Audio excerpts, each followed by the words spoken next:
Stampin' friends. Today we are going to use the Coming Home stamp set. This is the stamp set that for every time you purchase, $3 of the purchase price will be donated to either adoption groups, foster care for children groups, or infertility. It's just kind of a fun way to add a personal kind of aspect to your stamp choices. This has several different ways of creating cute little designs.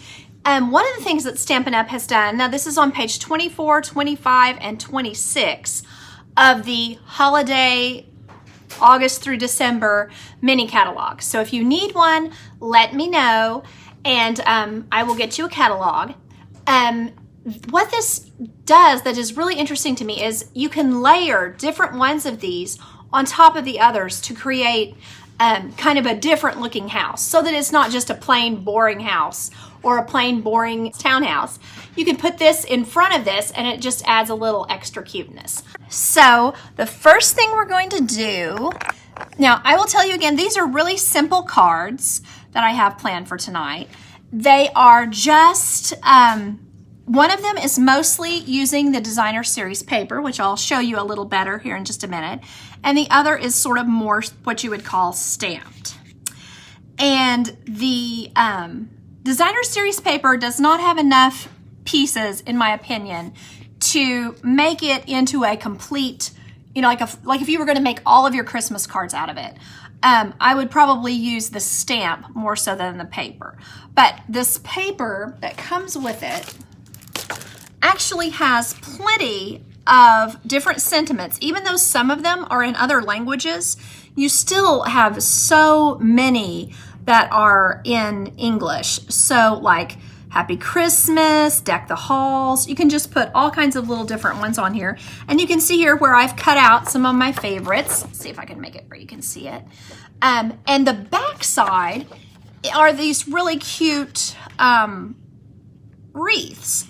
Now, what I think about the wreaths is this is so much better than having to stamp and color individual wreaths. They give you one in the little stamp set, but this is a huge time saver for something so small and tiny. So the rest of this, to me, this is just so cute and would make a great scrapbook page. Especially if you were doing some going skiing or anything like that. You could, and then if you don't want the mountains in it, you can get just a corner here to use for scrapbooking or whatever. So I think that is a lot of fun. The back side of this paper is the twirly real red. And then, let me scooch that back in. Then we have tiny, tiny houses, which these would be good for putting in the background, I think, of some of your stamped cards. Just put a few, like, you know, off in the distance. And the back side of that is the blue, the misty moonlight that we're using tonight. And then here is just some kind of like to represent a family. So I really think that that is good for our charity on this one, because it's kind of like, you know, home for Christmas kind of a thing. That's not what they necessarily called it, but coming home makes it kind of cute, I think. And then the back side of this is really nice with this diagonal stripe old olive. And then really cute trees. I think those are a lot of fun, and they're in old olive and early espresso. And then the back side is kind of a freestyle. I can't wait to use this one. I didn't think of something to use for this tonight, but this kind of freestyle real red with white polka dot is really cute. And then I showed you this already, the wreaths, and then the back side with the sentiments. And then this is the ones that you can cut out. It has cutouts for both the trees and for the different size and styles of houses. Okay, so, and this is called the Trimming the Tree Designer Series paper. So the next thing that I wanted to show you is the different ways that you can put together your card. So I started this one with an old olive card base, and I added Misty Moonlight snowflake paper. And you can do a couple of different things. You can have just a regular smooth curve like we've used like last week with the little animals, or you can use the one with the trees. Now, if you're in a place that it doesn't snow on Christmas, you could use this one, and that would be a really cute look as well. Or you can just use the curve, or you can cut off the trees, which is what I think I'm going to do on this one. I may actually do it on the other one, so we'll see. I think I'll try this on this one and then cut on this one, and I'll show you what I'm talking about in just a second. So these were cut at the same time, if that makes sense. It went through the big shot. They went through the big shot together. So sometimes they have kind of a little rough life going on there, but these went through the big shot at the exact same time. So what I'm going to do is just cut off the white trees. And if you wanted to, you could add back some white, some kind of a white craft ink or something like that to just give white to the edges of the trees. So now I've cut those off. And you can see, because I put those through at the same time, it's pretty close to being perfectly lined up. Now I'm going to go ahead and stick this down, twist, and I'm going to line it up as best I can right up next to this edge here on the top, because I want to cover up the old olive as best I can. And I don't care that there's a little bit showing down here, because I can fix that with my paper cutter. Okay, so just going to use my paper cutter and get that just a wee bit straighter than it was. Maybe just one little smidge more. Okay, that just kind of neatens it up a little bit. And then you can imagine putting it on, if you wanted to make it look like daytime, you could put it on a background of pool party or something like that. So I'm going to go ahead and put some more sticky on here.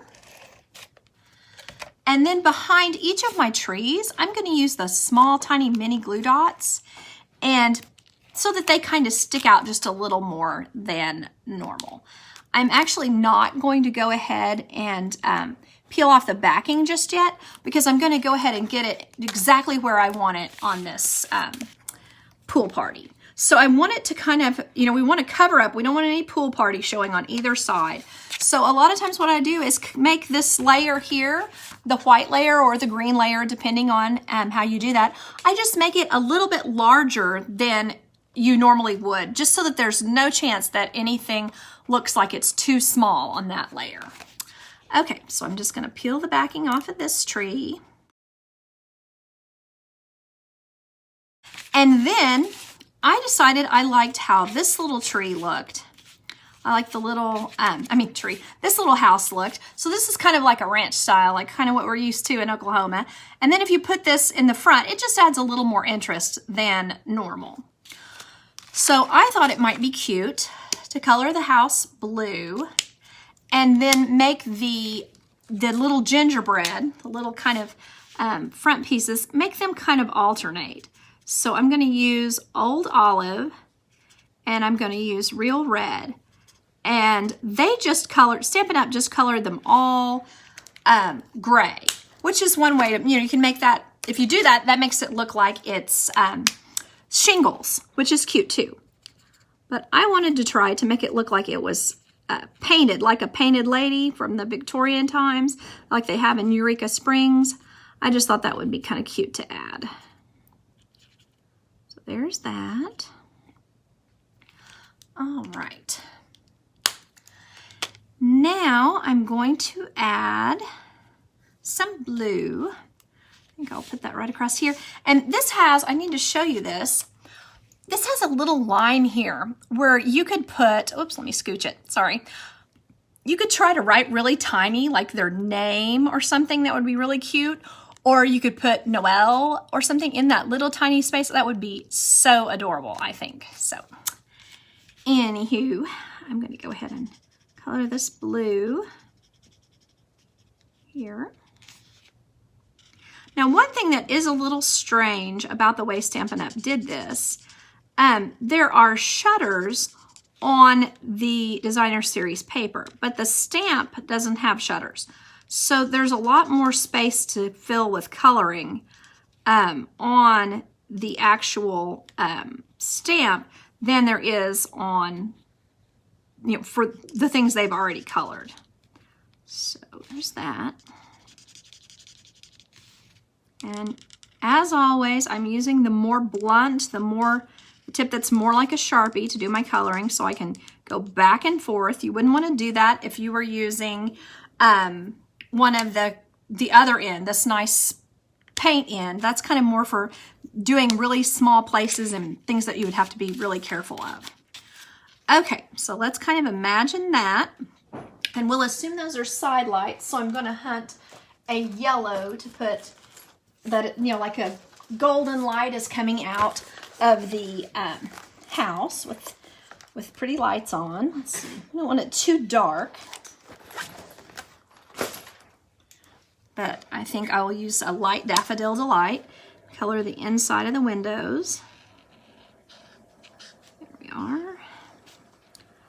So I don't have to color this door because it will be under the front that I'm going to add.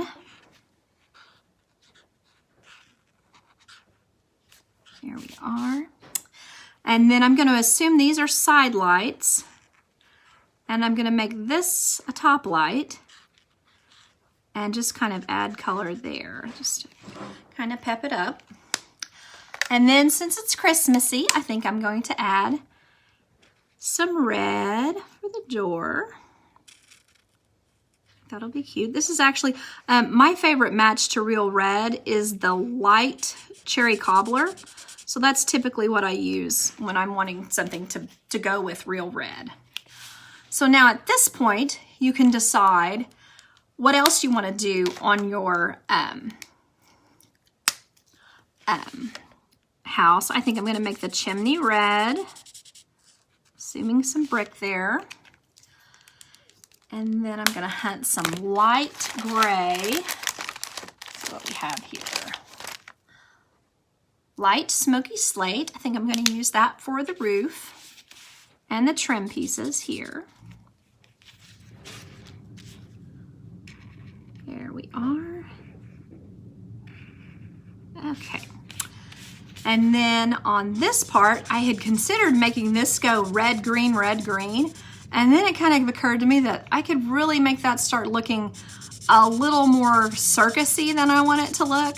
So I decided it's probably best to just do a solid gray across the top here.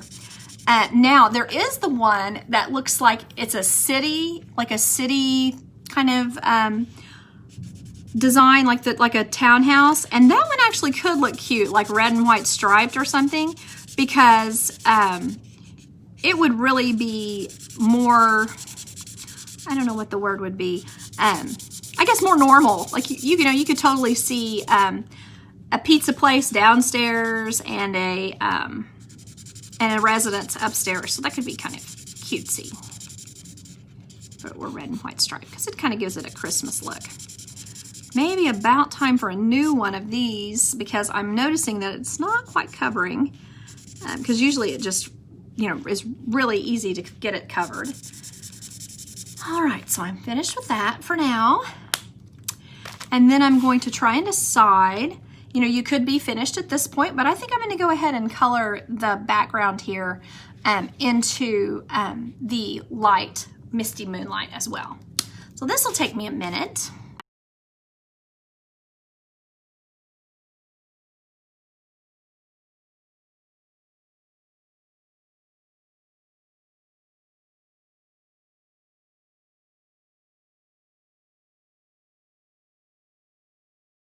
So then what I'll do is put a couple of dimensionals on the back of this, the front gable, I guess you would call it.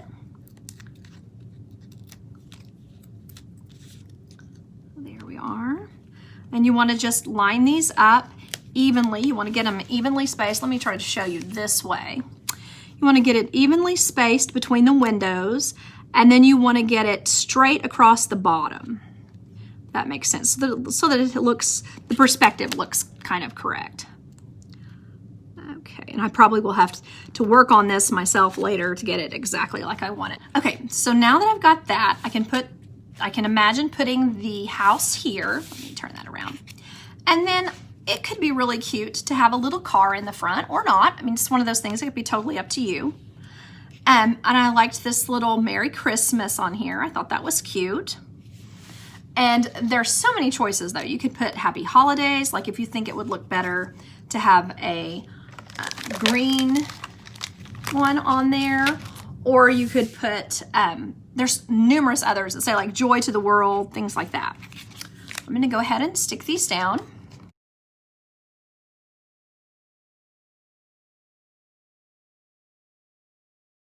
Gonna put this right here. Kind of arrange it wherever you think looks, you know, you could put it directly in the center, or you can put it off to the side, kind of whichever one you think is cuter.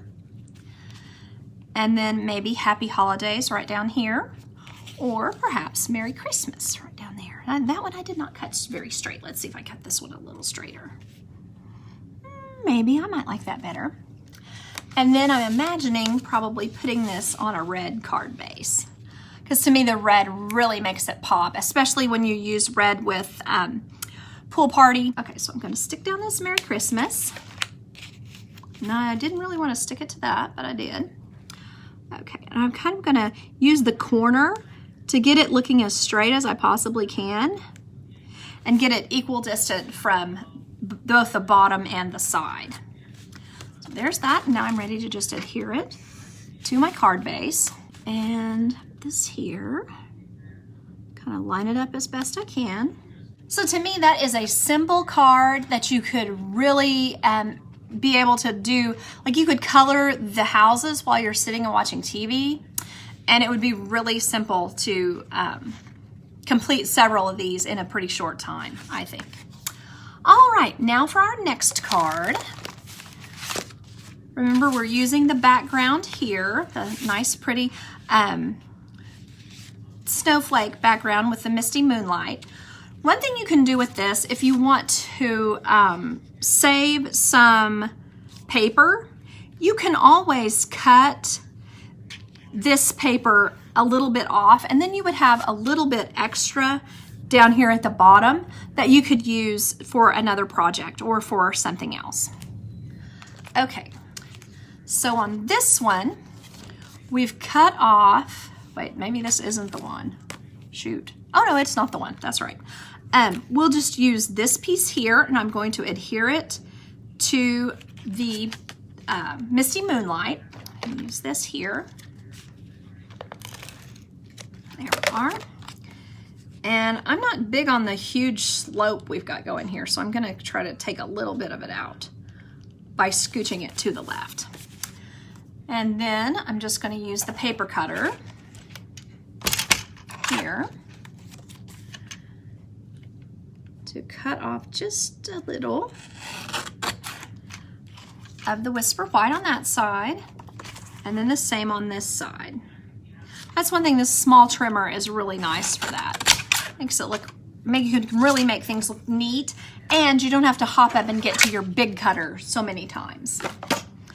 Okay, so now we have that, and then I'm going to color one of these little VW bug looking things with my real red.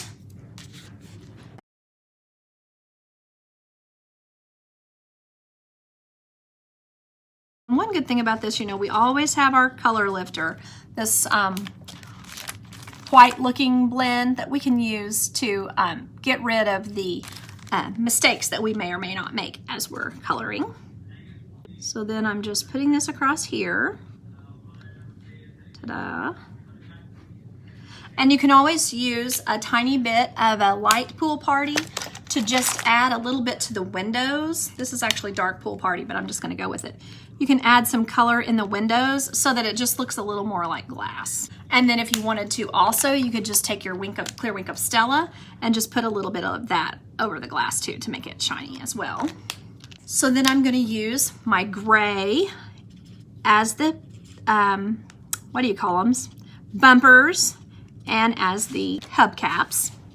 So then I'm ready to kind of consider this, and I have this really cute sentiment that says dashing through the snow. And I think that is kind of adorable with the little car. So I'm going to show you what I used to figure out where I was going to put these was actually page 24 in the mini catalog. But what's funny is theirs is a little different because they use the stamped image and I was wanting to use this cute pool party. So mine is going to look a little strange. So we'll see if we end up liking it or not. So I am not finding the front, so we may have to just forget. Oh no, here it is. Thought we might have to forget about it. I was going to be sad because I think that little one is cute as a front door.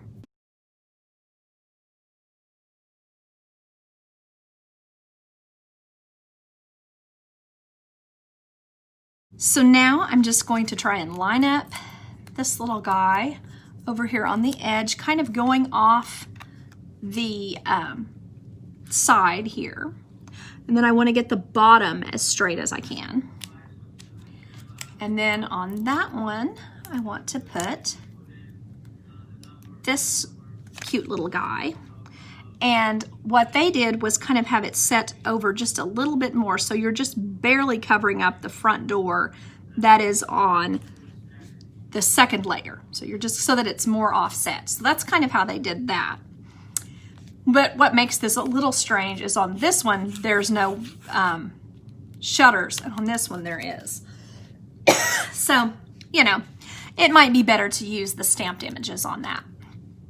Okay, so this just goes right over that circle and puts a wreath on it, and I think that is perfect. I'm gonna make it a little more adhesive. Put it right across there. Don't want things sticking up. Then I'm going to go ahead and stick this layer down, and I think I'm going to go ahead and put some dimensionals under it as well. Just kind of give it a little more layering. So there we are. Put down just a little. There we go. And then I want to put the dashing through the snow over on the side like that. So another way I could consider doing it, I didn't check these to see if I could get them open, but your green capped mono multi glue from Tombow would be good to use across here as well, because it wouldn't, you could put it right where you want it instead of having it do that little sticky thing it just did to me. Because then once you're done, you have to just kind of be sure that you're getting the edge not sticky, because that'll stick. Things will stick to that. Like if you go to send people a card, some little bit of fuzz or something gooky will stick to that. So you want to be sure that it's smooth whenever you go to put it on your card, that there's no glue there. See if I can get that straight. So there we are with that. And then imagining where we want to put our little car that's dashing through the snow, and then where to put the tree as if it's, you know, on its way home. So that's kind of fun. And then just kind of imagine where we might put some trees growing back here in the background. Maybe there, or maybe the big one up here and then here. Several choices. So I think I'm fairly happy with this, and I'll go ahead and start sticking it down. Use the mini dimensionals on the car, right there about, and then on the tree. Okay, I think I'll put it, I got to thinking about this. I'm not certain when one puts a tree on their car, I'm not certain that this is the direction that it really should go, but that's the way Stampin' Up! Did it. So I will just continue like that. One thing that could be really cute if you wanted to do this, you can put, there are some cute little embellishments that have both little small red dots and then they're little stars. That could look really cute on here as well. So I'm going to put some dimensionals under this. I'm going to put this on here and kind of get it. You could have it even with the dashing through the snow over here, because look how perfect, it's like exactly the same length. So that could be kind of cute. So I think I might try that. And then these two trees, I think I'll just set them over here. So I just need a couple of dimensionals for that. And maybe put that right there. Smaller one here. See if I like that a little lower, perhaps, maybe. Yeah, I think that's fine. So you could put a star on, even on the tree that's in the car, but you could also just put maybe one on these that are still growing. So that could be kind of cute too. Just kind of your choice. Or you could do a third one if you think it looks, you know, because we always like to do things in threes. So if you think that could be cuter, you could put another little tree here. That would be cute. So let me get that closer where you can kind of see it. It looks like I have that a little bit wonky. Sorry about that. Let's kind of give it a little scoot. There we are. And these are a lot of fun to play with, almost like doing, kind of like doing a puzzle. So I think you can see that they didn't take me very long to get them done, and I think they would be a lot of fun to play with for your Christmas cards. Thanks for stopping by. Goodbye.